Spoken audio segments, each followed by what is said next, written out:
our COBT viewers and listeners, it's Maynard with something that's going to be spectacular. It already is spectacular because we're at USC and the weather's incredible, but I'll dare say the conversation will be even better. Over the last couple of years, through some mutual friends, we've gotten to know Shon Hiatt, who's the director here at the Zage Business of Energy Initiative at USC. Shon is doing stuff which is great and very much in the spirit of Veriton, just trying to analyze energy policies, understand technologies, and provide good information. We're also super lucky to have Ray Zage here with us. Ray is a longtime investor. He spent most of his professional career in Asia. He has seen many, many things throughout Asia in the course of his investing. He does so privately, publicly, has been on a number of prominent boards there. And we're here in particular because tomorrow the school is having its annual energy conference. I'll let Shon tell you about it, but it's oversubscribed. A lot of really cool people coming in.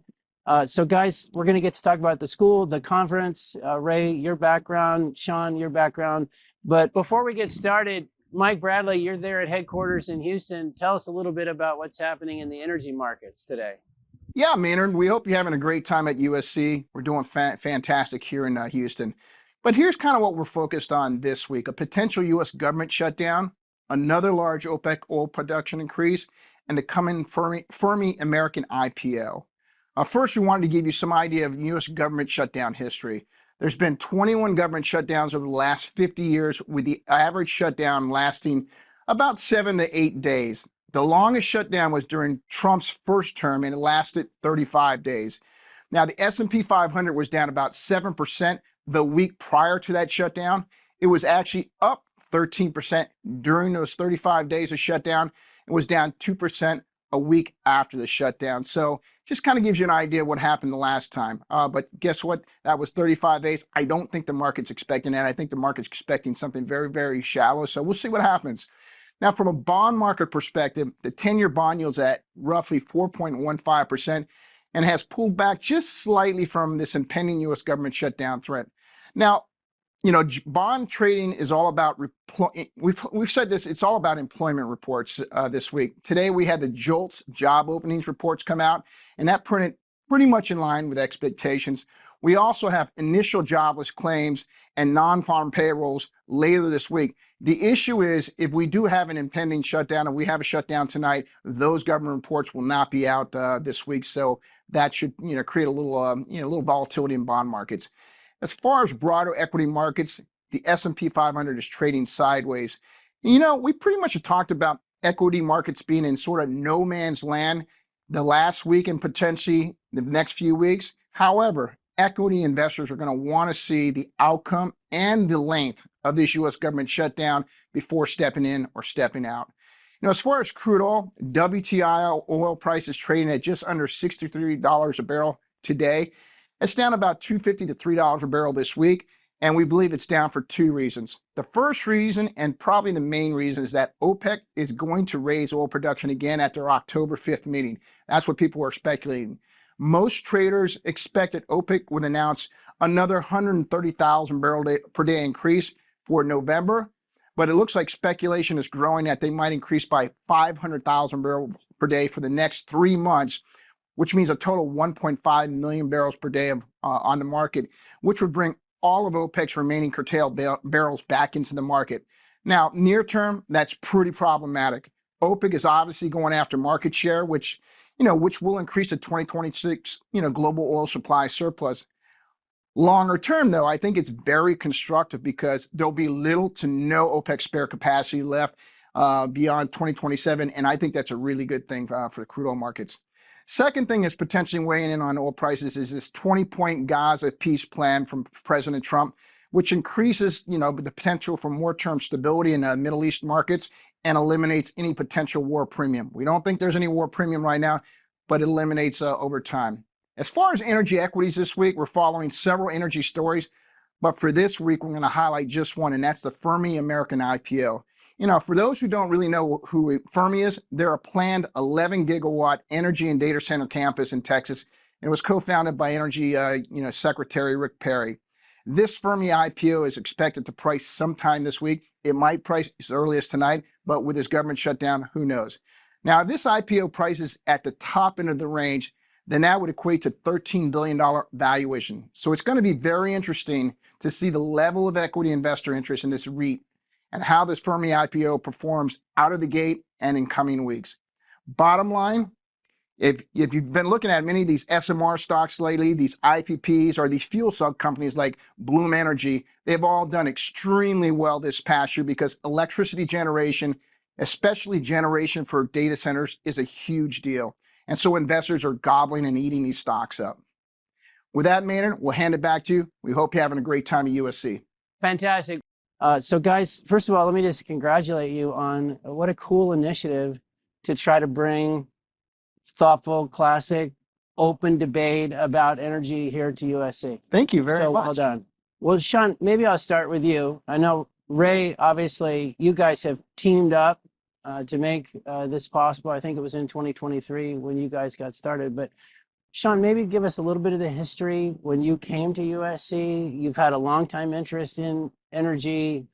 What kind of led you to say, let's do something here, and tell us about the state of it? Yeah, thank you very much.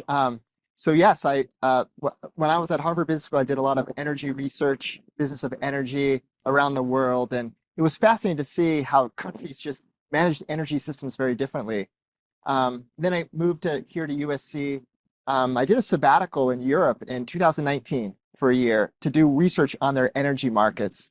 And what really surprised me was that there was a large focus on decarbonization of their energy systems, but very little about the reliability or the affordability issues that are essentially trade-offs if you push too far into the decarbonization aspect. And as I saw that with the nuclear plants going down and also them shutting down their combined cycle natural gas, I realized, wow, California is just a little bit behind Europe when it comes to this, and Europe's going to see problems soon, which they just recently have in Spain. And so I came back from that sabbatical, and I told the dean I'd like to fundraise and start a center on the business of energy that basically has this foundation, which is we want to see and do research on how companies can create value and energy, get a good decent return, but also realize that energy systems are built on balancing 5 factors: energy security, safety, affordability, reliability, and cleanliness. And so if you could balance these 5 factors, you're going to create some valuable products that where you can get a really good return. Yeah. Do you think as you were getting support from the school, now Ray stepped in to say, I want to help you make it happen. But when you think about 2019, that was sort of energy of many iterations ago. And so when you made that request, was it important to say it's the business of energy? Like, because you could keep it, let's focus on economics, and then these are the things we're solving for. Like, if you'd try to do this in another department, I'm just thinking it would be harder. I think it'd be very difficult. In fact, it would be very difficult for me to probably even do that at Harvard Business School, to tell you the truth. USC is much more entrepreneurial and I think a little bit more open to it. But yes, you're 100% right. The business of energy is where we're able to just step back, take a realistic, pragmatic view of energy systems. Ray, maybe talk a little bit about your own. We talked about it. You've a daughter at the school, another one on the way, and as you started getting involved, and you're a longtime investor and energy thinker. Yep. What kind of struck you about how'd you guys get hooked up? What led you to try to push this initiative with Shon? After my daughter started at the school, Dean Garrett had asked me what he thought was important for kids graduating these days from school with a business focus. What things do they need to understand that maybe the school wasn't doing enough thinking about and enough research on and teaching?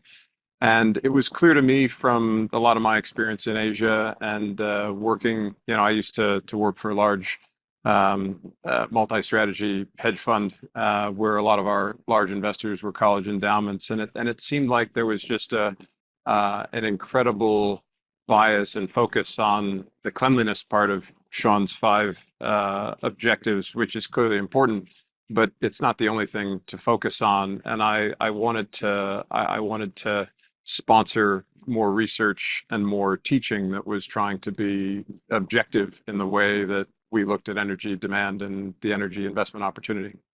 Shon, I was just thinking, if you say energy at USC? Like I passed a building which was going to mess it up, but it said hydrocarbon research. Like, Yes. what does energy at USC broadly define mean? Like, how many people, how many schools? Do you get everybody together? Like, how does it work? Oh yeah, there are pockets of people doing research on energy everywhere. We have the Hydrocarbon Institute, which won a few Nobel Prizes actually in the 1980s and 1970s, looking at hydrocarbons, so plastics and petroleum products. USC actually was founded mainly with a petroleum engineering degree school, because if you think about this school, it was endowed by the oil barons of Los Angeles Does County. it still have a petroleum engineering degree? It does, yes. Well, it's It's maybe called something different. yeah, chemistry, chemical engineering. Oh, okay. All right. So kind of. Yeah. I think, yes, Interesting. there are still petroleum engineering professors in the chemical engineering department. Okay. Yeah. Interesting. Well, look, there's so many ways we could go with this. You just touched on something, Shon, that people do forget is that the state was a really large hydrocarbon producer at one point. Recently, that's been in the news because California's rethinking maybe we need more local production. Maybe we don't want these refineries to close. Talk about the school and its interaction with California, because this is a center. The state is a center for a lot of thinking about all kinds of issues related to energy and the environment. So it's pretty big when that state is rethinking some of its big pieces. About a year ago, I spoke with my colleague Michael Michet, who is in my same department. We had him on COBT. Yeah, that's right. Yeah, he did the stuff. And this actually it's almost 2 years ago. It was in the fall of 2023 when Governor Newsom said, "Oh, the refineries are price gouging, and now we're going to create a windfall tax to charge them additional." And I turned to Michael. I said, "Michael, I don't think they're price gouging. Like if I just looking at the numbers here myself, I don't see it." And Michael said, "Well, actually, I'm going to do a report on that." He collected the data, showed there was no price gouging, but he didn't stop there. He's like, these policies are going to lead to refinery closings, and I'm going to project the price of this and what it's going to be. And so he has published about 4 different reports, the energy market, the liquid molecule market of California, basically showing how dire the situation can be as these refineries begin closing. We start importing fuel from China and South Korea and other Asian countries because of the Jones Act. We can't really bring it from Texas or other refineries or Seattle area. And this has had a big impact as these stories came out and the news picked on it this summer. It caused the governor as well as the legislature to start rethinking, whoa, our policies are going to have a negative consequence that we never thought of before. And now they're trying to reverse it. Although it probably is too late, because I don't know whether businesses are going to want to continue to invest in their operations here. I was thinking, business does really cut through so much of this. And Ray, you've seen a lot of countries and how they think about energy policy, Yep. What makes for an attractive place to own a business, what makes when it is not a good place to own a business. California now suffers from this. Why would you put a facility here type mentality? Maybe talk about, in your experience, particularly in Asia, countries, policies, when people get it right, when they don't get it right, Yeah. how it affects investment. Yeah, I mean, I think the 2 obvious standout countries for me that think about long-term policy are China and Singapore. So very different countries in terms of size and scale. I do think the Chinese government has learned a lot over time from watching the things that Singapore has gotten right. But the main thing is just a long-term view and a real desire to match long-term supply and demand to help with industrialization and to build an economy where energy is at as low a cost as possible and in ample supply to whatever's needed. And so I think those countries stand out just because they're particularly good at long-term thinking. When you say Singapore, a lot of us, we're used to talking about China, energy policies, and but what does energy policy mean in Singapore? So Singapore has no energy really of its own, so they've got to be really thoughtful about energy supply. Mostly a gas-driven economy. The gas primarily comes from Malaysia, but it's all imported, so they need to be very cautious as industry builds. And one of the big discussions more recently has been the huge influx of data centers to the point that it's become a very large pie slice that didn't exist a few years ago. And at a certain point, People putting data centers. all the large technology companies in the world think of Singapore as a place where rule of law is good, and where people are happy to live and work, and they want to have a big presence. But the demand for electricity is really high, and there's a limit to how much you can build out data centers before you put the rest of the manufacturing economy at risk. Maybe I could ask you, because this is so fascinating. You guys were having this conversation in 23. You were already up and running, but then Ray, turbocharged your efforts, and all of that was before all this AI stuff with data centers and all this other stuff. Maybe as an investor in Singapore, Ray, what is here the data center thing is just right. It's every day. It's the news. It's the thing. Mhm. How does it feel from the Singapore vantage point? Is it the same? Because here it's like we have to win the race. That means you have to power it. That means you have to power it right now, and it's almost a quasi-national urgency. Yeah. What's your perspective on it? I mean, from a Singapore specific perspective, I just say Singapore wants to be a relevant participant in the industry. They've historically had an incredibly good relationship with both China and the United States. They're kind of Good time to be Switzerland. Yeah. they've managed that quite strategically and quite well over a long period of time. And I think their desire is just to fit it. They always punch above their weight. But this data center thing, it seems like it has it's woken everybody up to the need for power and the cost of power, but it's also woken up countries to, like we were talking about Australia before, just picking a place. It's woken up countries and states to the fact that if they have bad energy or expensive energy or unreliable energy, they're not going to get that data center. Like, are you seeing that around Asia, some attitudes changing around energy because of the AI? I think it's started, but I think it's a little bit slower than certainly what you would see in the United States. And there are a lot of countries. I thought I've spent a lot of my time looking at the energy sector in Indonesia, and they always try and be responsive to global energy demand. So when there was a lot of incremental seaborne coal going to China, they ramped up production and provided that supply. When the Europeans had a mandate for biofuels, they were very quick to ramp up demand or supply of biofuels to send to Europe, which actually ended up backfiring, which is something that was always on my mind. It backfired because they ended up burning down their rainforests in order to plant palm oil. So you have to figure out what problem you're solving, and you ended up then, after transforming a whole bunch of places like Sumatra and Western Indonesia into palm oil plantations, and the Europeans decided they didn't want the biofuels coming from Indonesia. So you ended up in terrible shape for all the farmers that had gone that route. And so you've got a whole set of complexity around policy.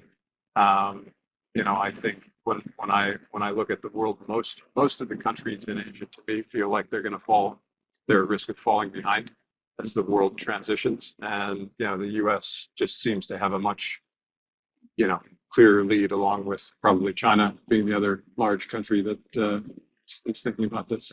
We had I forget who it was, but we had a guest one time say on the podcast, it's a great time to be a command economy.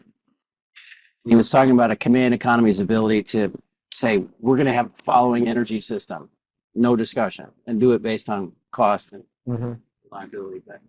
But it's not good for being flexible and responding to a market trend like AI and moving fast. And so this is a reminder of why the U.S. system is so powerful.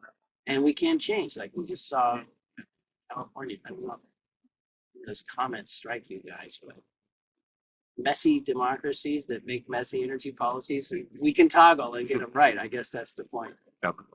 Shon, you want to talk a little bit about the conference tomorrow? Yeah, we have the Tell energy. us how you Yeah. built the venue too. Yeah, so our Energy Business Summit, we try to grab speakers across different areas of energy and themes. So we always have a standing mining and metals panel because these are critical components to the energy infrastructure. This year we've got copper, lithium, and uranium represented. So we'll be talking about that. Who's your uranium? Mary Newmeyer from Urenco. Okay. So she'll be here. It's a uranium processing company. Yeah.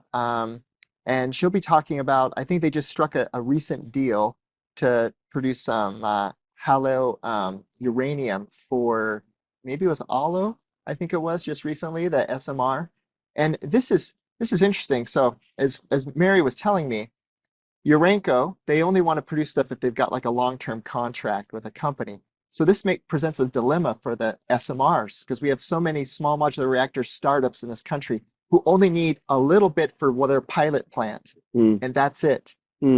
Well, for a company like Urenco, it's not really worth it to them to produce whatever they needed, that weight for that special pilot. But for this one, I guess were able to get some additional support through the Department of Energy to help make that economically feasible.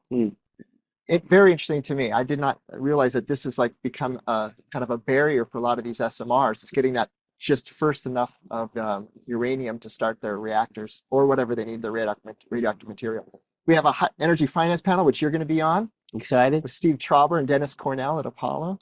You got to talk about capital. That's right. And we have an oil and gas panel with Coterra, the CEO of Coterra, CEO of BPX, and the CEO of EQT, Toby Rice there. We also have the a keynote speaker, Robert Friedland, Yes, the chairman and founder of Ivanhoe Mines. I've seen his presentations. They're stunningly good. Yeah, very impressive. I'm super excited because he's kind of known in the mining community as King Midas. Yes. So whatever he touches it works out, and he gets a large return on his investment. And I went to a presentation of his one time, and the people in the room said, "We have a rule after Robert talks: no one's allowed to invest anything for 3 days because you're going to need the psychology to wear off just a little bit because you're probably all in a frenzy right now." Yeah. Then we have a nuclear panel, three top leaders from SMRs, Advanced Nuclear Panel, NuScale, Final Frontier, and Radiant Nuclear, and then an AI and data center energy demand. And how do you interact with the students in the energy center? So during the summit, the students will be able to do a Q&A the last 15 minutes of every panel. Yeah, so we leave the last 15 minutes open for the audience, and so they'll raise their hands and ask a question. Have you noticed, Shon, anything? I mean, energy on campus, Ray, this was your original focus, but energy on campuses, it's always been an interesting topic. It was kind of isolated, or it was misunderstood. It seemed to lead not a charmed life. Are you hearing about other schools? Are you doing any things with other think tanks? Are you just anything you'd observe about energy on campus more broadly? It's interesting that I'd have to say, at least here at USC, no business student was at all interested in going into energy until this last year. Yeah. And now you're a very popular guy. I'm very popular. In our elective, we launched, which is called the Business of Energy in the 21st Century, which is a kind of a foundational class. Goes from coal, refining, pipelines, distribution to electric markets. And so we give the foundation for all of the energy sources. And now it's oversubscribed because it's interesting enough, a lot of finance companies where these students want to go work, they say, actually, we want people who know something about energy. If you don't know something about energy, we don't want you. And so now everyone is trying to learn about energy so they can be hired. I was thinking the power explosion, right, is just an amazing, we had you think the lineup 5 or 6 years ago, we were kind of talking about oil and gas versus wind and solar as the main topics. And of course, coal was there. LNG has been an explosion. Electricity demand has been a new story. And AI rocketed it. And now when you talk about energy, and then when AI joined the party, now you have this casserole of energy, power, and tech. So it really is it's a phenomenal thing. How do you find educating people on power in particular? Because it's its own unique, complicated subset. It is. And a lot of the students that come into my class, they're only focused on the cleanliness part of my 5 balanced view, right, of energy systems. And then as we talk about these trade-offs, because every energy source has a trade-off, and we make it very clear in the discussion. And I think that is the biggest eye-opening. They leave that class and realize, oh yeah, you're right. We cannot power an entire economy on just wind and solar alone. Ray, I was wondering about when you get into the business of energy, you get into the business of investing, Mhm. and sometimes in the public markets can have distortions around that. They can Yep. drive up values of certain things, and then the money comes that way, and then it moves around.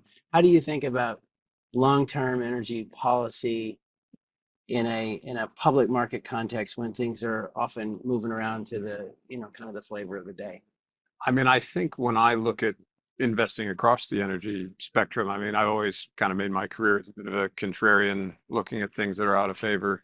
And, if you looked, whether it's in Asia or whether it's in the US or elsewhere, there was a point in time where solar was kind of this shiny business that, everybody wanted to be a part of, and the valuations got, a little bit out of whack and nonsensical, partly because interest rates were very low, and so people were willing to finance the growth in solar as though it was kind of a real estate like play. And then you had large segments of the energy sector just completely ignored, oil and gas, coal. People just wanted to divest out of these entirely, even though, in much of the rest of the world outside of the West, coal is still a growth business, and it's a better source of energy than wood, which is surprisingly, large in places like Africa. I know the Energy Secretary of the U.S. has pointed this out a couple of times. It's if you look around at the demand, I think the fossil fuel component is going to be relevant for a long period of time.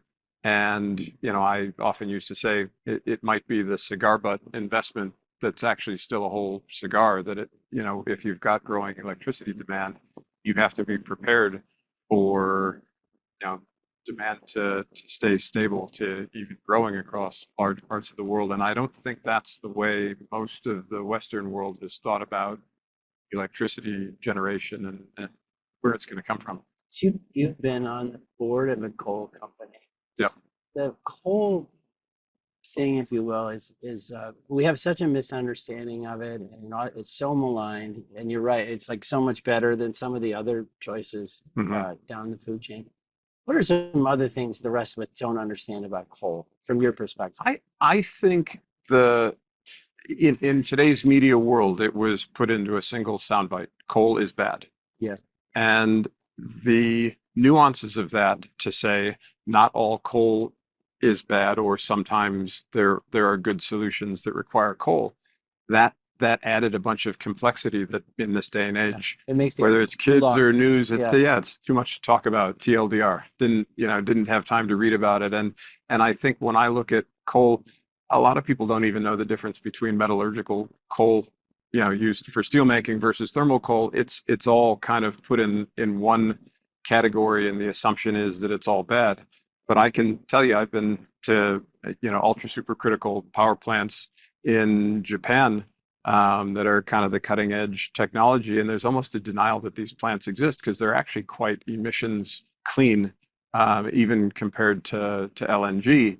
But nobody wants to think about building them out because it's inconvenient to the narrative around coal that's been pushed for the last several decades. And I think that's something that most of the world has missed. And I think, if you think about Asia and the importance of cost as one of the inputs in a lot of emerging economies, I mean, cost is really relevant to making the economy work. And not everybody can afford to have, solar, intermittent power, wind power, along with the cost and the lack of reliability. And I just think that part of the story hasn't really been taught, and hasn't really been, it's been kind of excluded from all the discussions on energy. Can I ask you guys both as a investor and also as a policy and economic thinker, the level of geopolitical instability today, I don't know if it's just we report now every single thing that's happening in the world, but um, like what's going on with Russia and incursions into Polish airspace and us authorizing, however, whoever said that's true, more strikes into Russia, Gaza, etc. How do you think about geopolitical risk? Because it seems frightening and so much volatility. How do you get that right? Like, how do you position your investments around all that? And Shon, what are you thinking about that for energy policies? It's just stunning the stuff we're talking about. Yeah. I mean, I think the need for energy security has never been as clear. And if you look at, what's happened to Europe as a result of the boycott and against Russia, I mean, you had coal mines that were sterilized with wind farms on top, where then they had to go disassemble all the wind farms to get back to the coal. And of course, it's inconvenient, and the media doesn't like to talk about it. But that's energy security that suddenly has taken on a much greater importance, and it's everything from the Suez Canal having having a bunch of dangers from terrorist attacks. It shows up everywhere. But energy is really the backbone of all of these economies, and so the moment it becomes, you can always tell the moment that energy has become unreliable and scarce. Like, do you find you sit with your partners, you're debating investments, that overlay of geopolitics and how vulnerable is something in, what if this event happens? Is that creeping into your discussions? I think it's present in all discussions. I mean, particularly in the world of drone attacks. I mean, it just doesn't take that much to take out big facilities wherever they might be. You've had some attempted attacks on Saudi refining capacity. I mean, you could see that happen just about anywhere. And I think we haven't had a major negative event like that, but I mean, the thought that risk is out there has probably never been higher.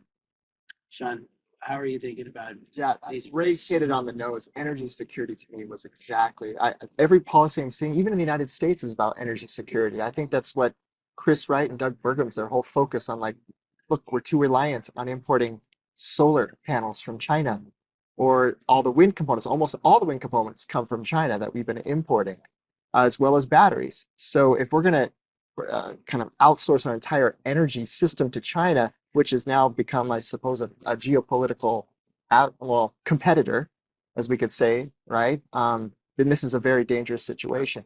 I think just looking at Europe, I love what Ray said on that, because I was just in the Netherlands the other day, doing some research, presenting some research on energy, and I stopped by the Groningen, which has the largest. They've turned it on, right? Well, no, they turned it off. Well, I thought they were starting to at least turn the valve a little bit. Yeah, so now there's debate to turn the gas valve back on, because they completely shuttered it a year ago, and it still has massive amount of reserves, and so for them it's like, what, they're going to continue to import LNG rather than just use their own gas source? Like, it's good for us because we're selling LNG, but for an energy security wise, I think that's quite dangerous, and I think that's why there's so much interest now in nuclear, because nuclear. Let's just look at China. I think everything China's done has been about energy security. Right? The reason they went to electric vehicles is because they could power them with their coal plants. They have ample amounts of coal. So if they electrify their transportation, they can become less reliant. Well, it's like a double winner, right? You could use it for your transportation and maybe make a global market. Exactly. Then they have their solar and wind, which is also energy security. They make their own components for it there. And nuclear, they've been investing a ton using their own version of the AP1000 Westinghouse. But the thing that's unique about China is just that as a government, they've been thinking about this for a long period of time as of their companies. So even if you think about batteries, I mean, the core component of most batteries is nickel. I mean, they've been down in Indonesia building out the nickel industry for years. And so if US companies wanted to try and get involved in that now, they're late by maybe a decade. And you're just starting to see this focus now in the US discussions. But I think for a lot of these different raw materials that are critical, it's the risk is that it's too late. There was a story this morning on, this stuff about us wanting Bagram back in Afghanistan. And the story was the people who will object the most are the Chinese. They are way into Afghanistan in terms of raw materials and mining. And the Taliban will say, look at these guys. We can't do it because the Belt and Road Initiative and all these, they have their fingers seemingly in every pot around the world. Yeah, they've been very astute. In fact, I'd have to Like say, Latin America, Africa, it Yeah. shows up so many places. yeah, I'd have to say the only other person who's been astute as the Chinese has been Robert Friedland, because he and the Chinese seem to be going in and investing in every one of these areas, right? In Africa, the DNC, Latin America, everywhere. So, Shon, you mentioned nuclear. Ray, you had a fascinating experience. You were on the board of Toshiba. Yep. Maybe talk to us a little bit about your experience with nuclear, that experience, the view of nuclear in Asia, just anything you'd share there. I think it's a real story in China because they see it as an important pie slice, and they've had a growing nuclear business and they haven't shied away from it. I mean, the Japan story is super complicated. I mean, the reason I ended up on the board of Toshiba was because they just about bankrupted themselves trying to buy Westinghouse to increase their footprint in nuclear power plant construction. And that ended up. They did that like in the early 2010s. Yeah. And they just had a bad history of contracting. They didn't do good due diligence on all of the projects that were there. And then they ended up needing to do an emergency fundraising that brought in a bunch of US investors who looked at the board and said, wow, there's not a single person there who's focused on capital allocation. And so there was a big push to get some fresh thinking in the board. But Toshiba Toshiba's been deeply involved in the whole cleanup of Fukushima.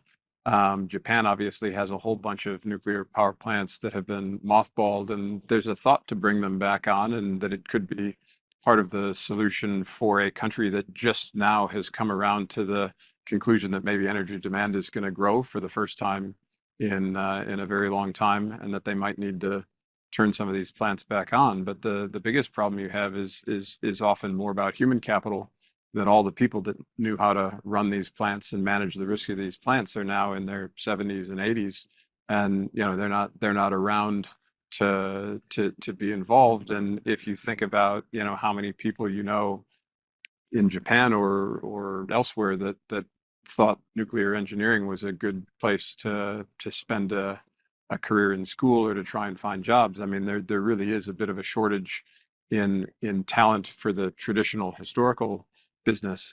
I am hopeful that that'll change with more of a focus on SMR and new technologies around nuclear. But to go just turn on all these plants that have been mothballed, it's a pretty tricky set of considerations, and the risk tolerance for something to go wrong is obviously you can't get closer to zero. I mean, there's no appetite at all to have any more problems. I mean, the cleanup is still an issue in Japan. Shon, is nuclear getting some traction on campus? Are you sensing that, or people want to study nuclear again? We've seen it.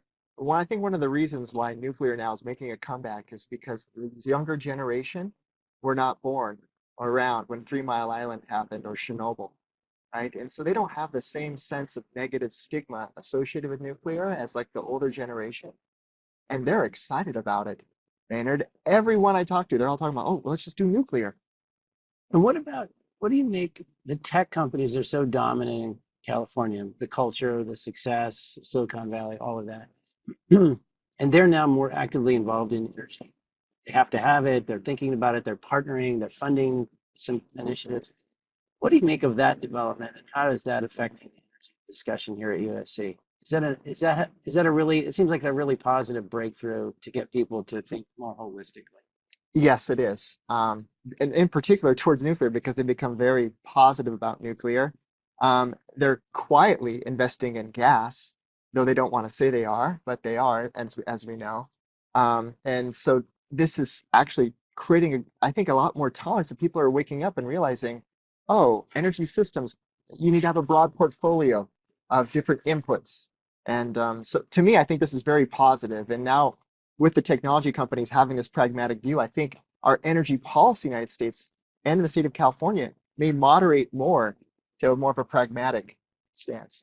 What do you guys think about just thinking about technology and more change? And then I was thinking, Ray, about venture capital Mhm. and where all these, how we're going to fund a lot of the experimental. Can I folks touch that on the have- venture capital? We do Yeah, have a please. project on that right now with SMRs, Okay. where we're looking at all the funding going into these different SMRs to try to see like what's the market valuing. And it turns out that the just quick heuristic that the SMRs that have data centers and space as their ultimate customers with MOUs, they're the ones getting all the money. So this is where the venture capital believes that the future of SMR is going to be. It's not any of the SMRs that said, oh, we just want to sell to a local utility. They're not getting any more capital. And if you look at the economics of these, that makes a lot of sense. Is that because, from your perception, that the SMR selling to the data center can do so at a higher price? That's correct. Yeah, they are price insensitive. And the same thing with like space systems. That's going to be a much higher price than what they'd be able to sell to utility. Yeah, Ray, what do you make of venture capital and maybe just capital in general going into energy? Because if you replay the tape, you know, the shale revolution was amazing, but unfortunately, you know, it did not make a lot of money. There was a green bubble or two pre that, post that, Mhm. where people have lost money. Yeah. But, you know, not everybody, it's not uniform. But how do you think about capital and energy and where to put it and how to manage your risk, Yeah. particularly technology? I mean, I think so. First of all, venture capital is really a U.S. phenomenon. I mean, in most of Asia, it's pretty, you know, there just isn't a lot of risk capital for early stage businesses. And I would say my own experience in the energy sector is it's always been perceived as kind of a big capital game, no matter what sector you're in. And so it's big companies that are making big bets on, you know, assets that are risky. I mean, just if you think about, you know, the whole offshore oil and gas business, I mean, this is not for, you know, undercapitalized companies to pursue. And so I do think what's happening now is quite unique, that there, you know, a real focus on creating energy efficiency, the impact of technology, you know, smart switching. I think one of the biggest issues in developed countries right now is, even if you genuinely want to ramp up the supply of intermittent power, I mean, the grid's not capable of supporting that. And so then you have to say, okay, are we really going to rebuild the whole transmission chain in order to try and take that on? And what are the costs? And I think a lot of this comes back to a cost question. And I am quite confident that technology is going to be a component of the solution. But if you said, you know, how is that investable?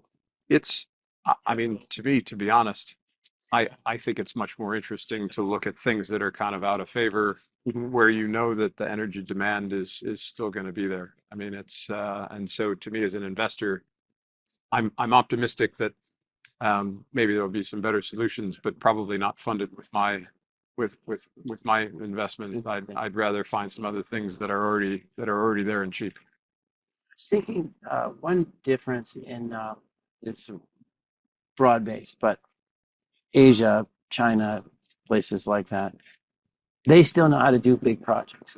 They do big projects. I was thinking, Ray, when you mentioned the grid, and you think about what it would take to build plants and expand the grid and do these, you know, big projects. We've lost that edge here in the United States. Europe has definitely lost that edge. Asia has that edge still. Do you think, both of you, are we going to be able to fix permitting and fix some of the problems that prevent us, particularly in the US, from doing big projects?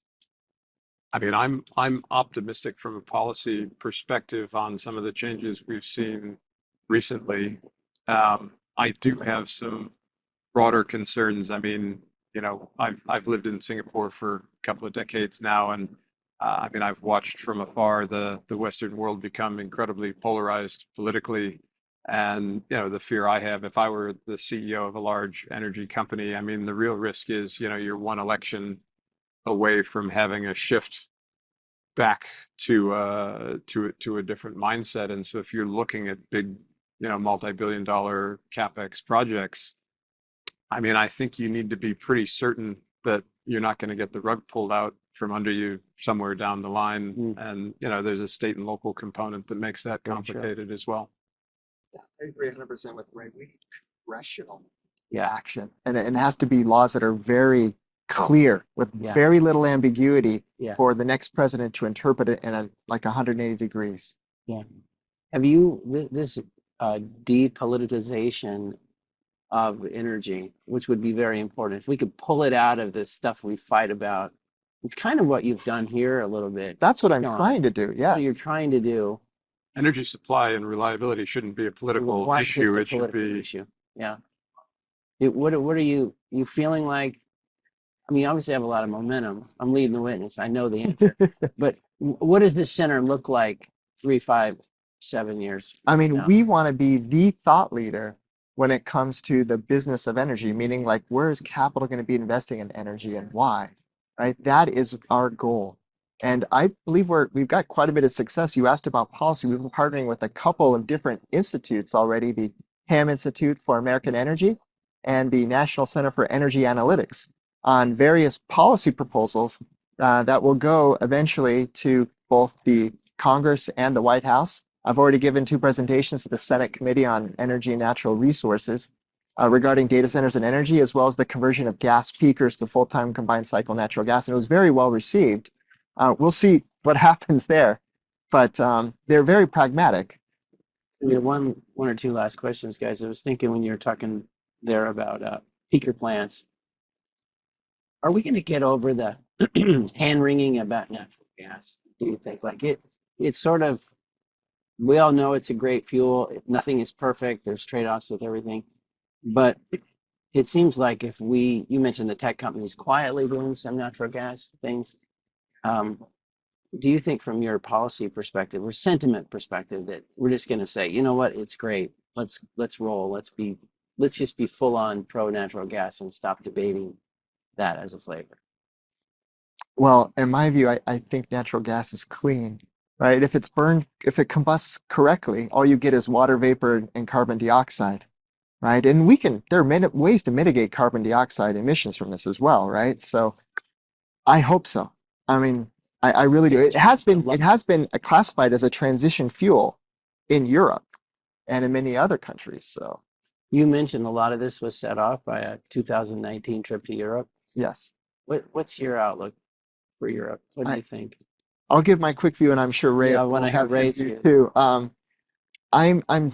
don't think Europe has actually decided to shift course yet. They're still pushing towards a decarbonization future, even though they're deindustrializing.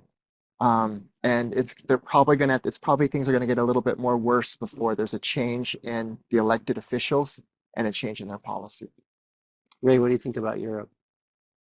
I mean, I'm pretty cautious about investing in Europe in general. I just think there are a lot better places to allocate capital. I think if you're focused on the impact of the AI world, that's really a US and China story. And, I have a hard time believing it's going to take place in a big way anywhere else, including, we talked earlier about, before the show, about Australia. And, I think the risk is, even though they should, they have the potential to be a real player, I think it's policy that's going to be at risk of undermining that. I think that's a constant risk within the EU, that they're very policy oriented, and I think government in their case is going to be part of the problem that restricts growth. The Australia conversation we were having, it is pretty incredible. They have this, they're struggling. I don't know exactly the right way to characterize it, but they could be a superpower if they really leaned into the current world we live in. They're so research rich, they could make it happen. Yeah. And I would say Canada as well. I mean, 10 years of basically no GDP growth, worse than the G7. And it's really a bunch of policy decisions along the way, even though they could be an absolute energy superpower.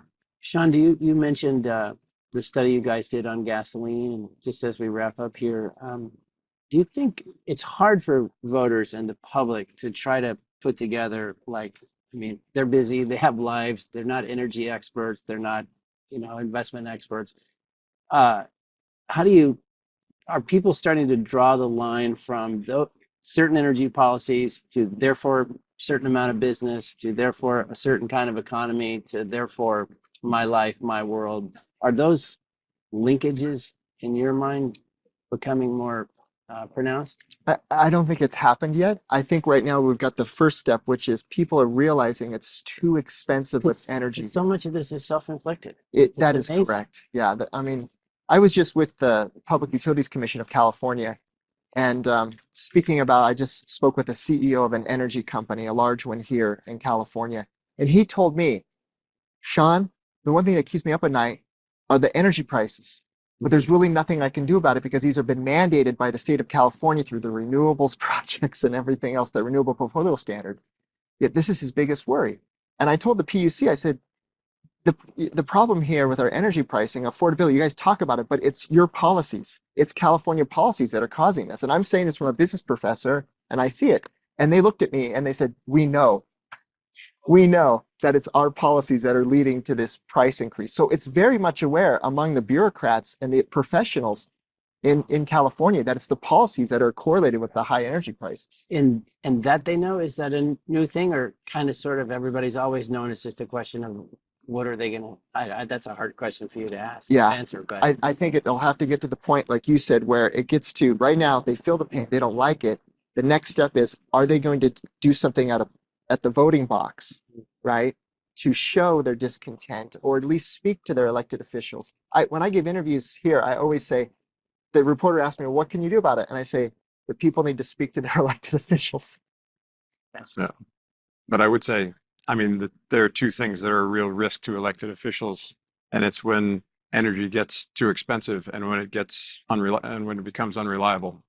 And I do think that, you know, California is a place where that's a real risk. There are other places around the world where you see that for any number of different reasons. But a sure way to get voted out of office is, you know, when you try and turn on the lights when they don't go on, when the air conditioning doesn't work.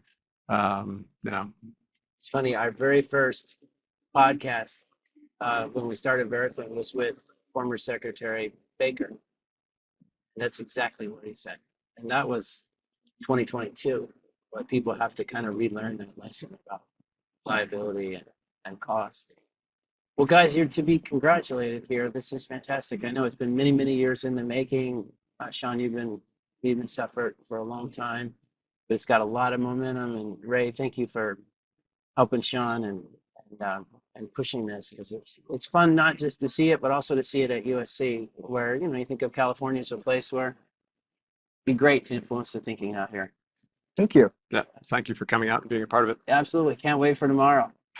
Thanks, everybody.